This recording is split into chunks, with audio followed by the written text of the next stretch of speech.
Edith, thanks for joining us and congratulations. What does this award mean for you? Well, actually, this award is about justice. It's about sharing this with all of my colleagues here at the Friendship Center who are working at the mission of this Friendship Center, which is to improve the quality of life, to make sure that we are there with our people to defend our rights. But it's also a tribute for me to the Indigenous women of Val d'Or that spoke out 2 years ago, and with their courage, they were able to raise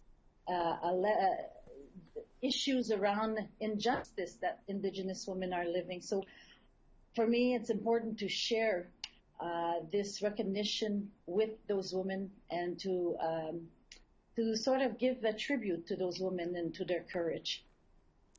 Edith, what role do you feel you may have played in getting the Quebec Public Inquiry off the ground? Getting a public inquiry, it's a collective of people, and I mentioned it yesterday when I received the award that this is not a question of one person. It's first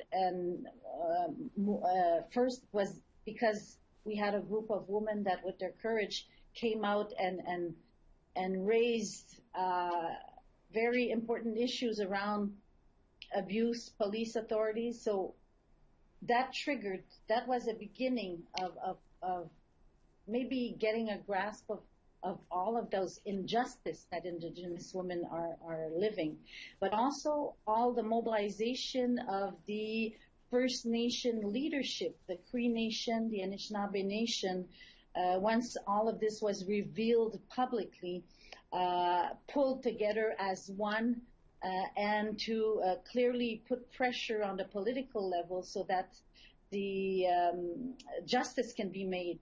Also, the fact that the government needed to recognize that harm has been done, and the recognition of the truth. And the truth are those that came out from the voices of those women of Val d'Or, and now we see it at a broader level, because last week there was the national inquiry on Indigenous women that came to Val d'Or, and we were able to hear other testimonies around injustice of Indigenous women, and they were saying, well, we now find the courage to speak out because of what we heard from our sisters in Val d'Or.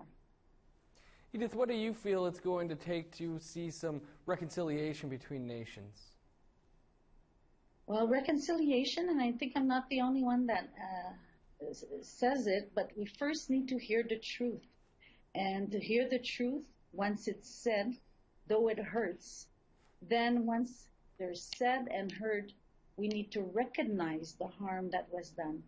And then once recognition is done, be it by the part of government and now at a more broader society level, then we can start working towards the path of reconciliation.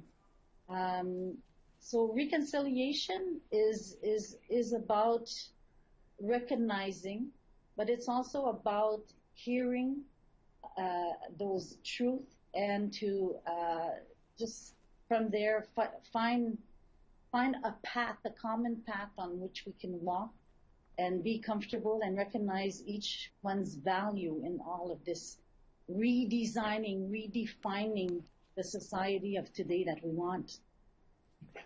Edith, we're going to have to leave it there, but thanks again for joining us, and again, congratulations. Thank you. Thank you.